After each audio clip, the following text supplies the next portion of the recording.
सांगोला तालुक्याचं एक राजकीय समीकरण बदललं. त्याच्या पाठीमागे एक महत्त्वाचं कारण होतं, ते म्हणजे माजी आमदार दीपक साळुंखे पाटील यांनी मशाल हाती घेतली आणि ते निवडणुकीच्या आखाड्यामध्ये उतरत आहेत.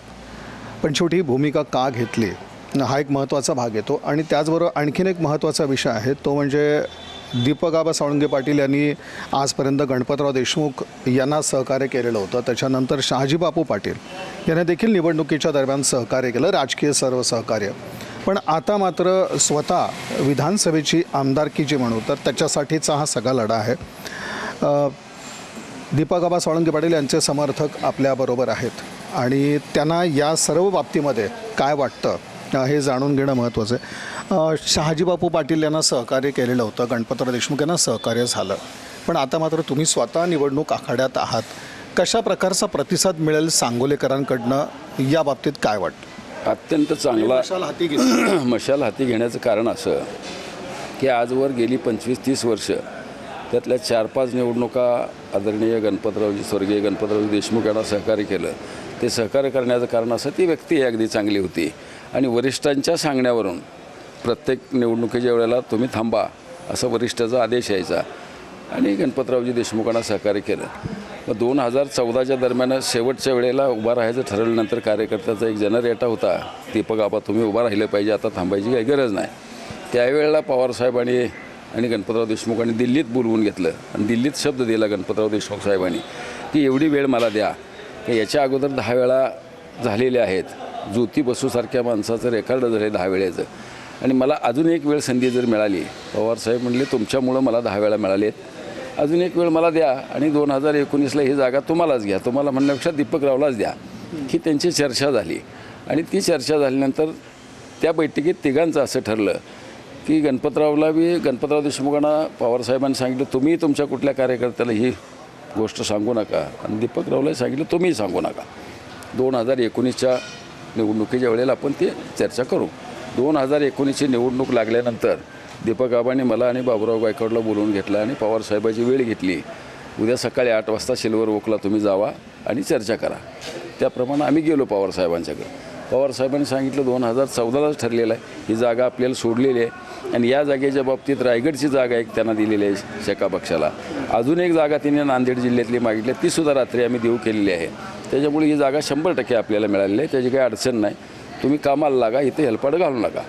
मीच पवारसाहेबांना म्हणलं साहेब हे जरी खरं असलं तर आज 90 वर्षाचं वय आहे त्या माणसाचं आणि 90 वर्षाच्या वयातसुद्धा रात्रंदिवस मतदारसंघ पिंजून काढलेला आहे त्यांनी. दुसऱ्यासाठी एवढं कोणी करेल असं मला वाटत नाही.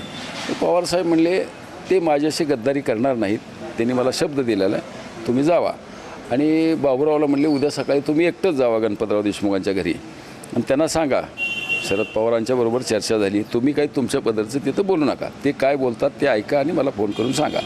ठरल्याप्रमाणे दुसऱ्या दिवशी बाबुराव गायकवाड गणपतराव देशमुख साहेबांच्या घरी गेले, तिथं चर्चा केली आणि आमदार साहेबांनी बी सांगितलं हो मी शब्द दिलेला खरा आहे, मी उभा राहणार नाही हे नक्कीच, मी शरदरावांना शब्द दिला आहे, पण पक्ष बुडवायचा अधिकार मला नाही, पक्ष काही मी स्थापन केलेलं नाही, त्याच्यामुळे पक्षाचा निर्णय घ्यावा लागेल आणि मग निर्णय सांगू.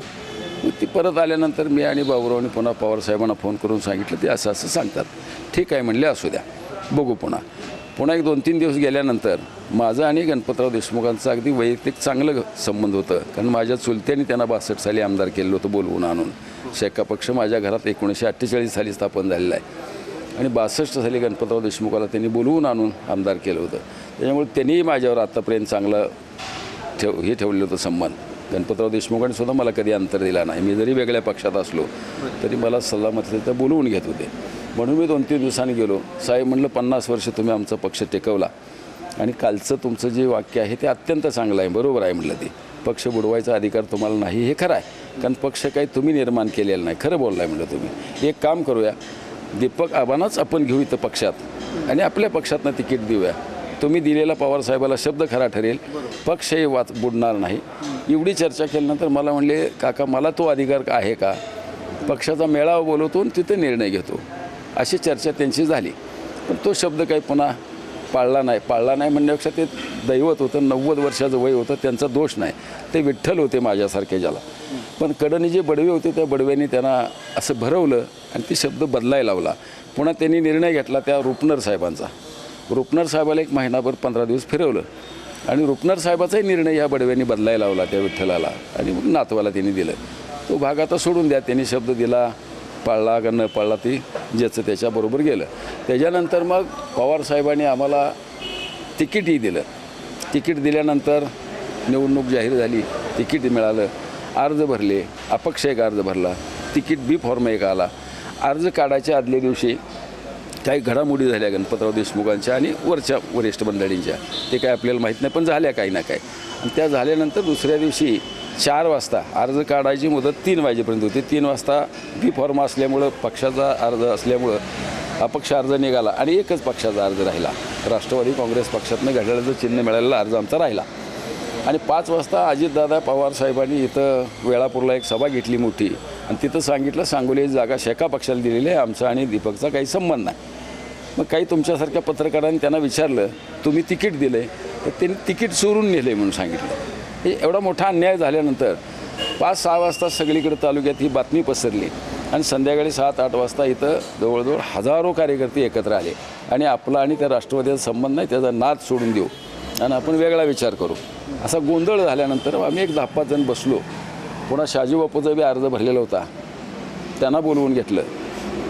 ह्यांना काही लगेच बोलवलं नाही. आम्ही शाजी बापूसंग चर्चा केली. बापूंनी सांगितलं एवढी वेळ मला द्या, मी 3-4 वेळा पडलेलो आहे, मला एवढं वेळ द्या, पुढच्या वेळेला दीपक आबाला आपण देऊन टाकू, पण माझी विनंती आहे म्हटली, माझ्यावर अन्याय झालेला आहे, मला द्या.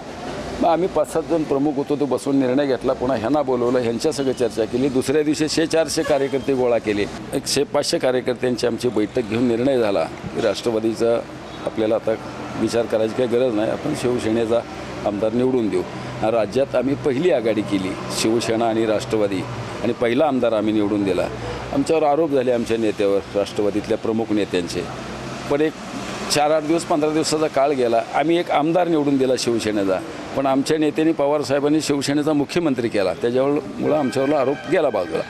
आता त्यावेळी पुन्हा 4-5 हजार कार्यकर्त्याचा हर्षदलांसला मेळावा घेतला आणि तिथेही शाजीबापूंनी सांगितलं मला 5 नको 2.5 वर्ष द्या, 2.5 वर्षात मी आमदारकीचा राजीनामा देतो आणि दीपक आबाला पुन्हा आमदार करू, हा शब्द दिला होता त्यांनी. आता आज काय त्यांची अडचण आली, ते आदरणीय नेतेच आहेत, त्यांच्या काळात विकासही चांगला झाला आहे. दोन्ही जयविरूची जोडी फुटू नये असं आमच्यासारख्यालाही वाटत होतं, कारण विकासाचा वारो असा अगदी हे झालेला होता चांगल्या पद्धतीने. 4-5 हजार कोटीचा निधी ह्या तालुक्यात त्यांच्यामुळं आला. आता दिलेला शब्द पाळायचा का न पाळायचा ज्याचा तर प्रश्न आहे. याहीपेक्षा दीपक आबांच्या आई वारल्या मातोश्री, त्यांची दहन प्रेत जळत असताना सुद्धा बापूने हातात माईक घेऊन डोळ्यातनं पाणी आणून सांगितलं का की तुमचा शब्द मी खरा केल्याशिवाय सोडणार नाही, पुढच्या वेळेला मी दीपक आबाला आमदार करतो. पण ते काय आज दिसत नाही आणि म्हणून कार्यकर्त्यांनी आमचा निर्णय घेतला. आज कुणाच्या तरी बांधिलकीत आपण असलो तर मग आदेश येतात, अर्ज काढा म्हणून सांगतात.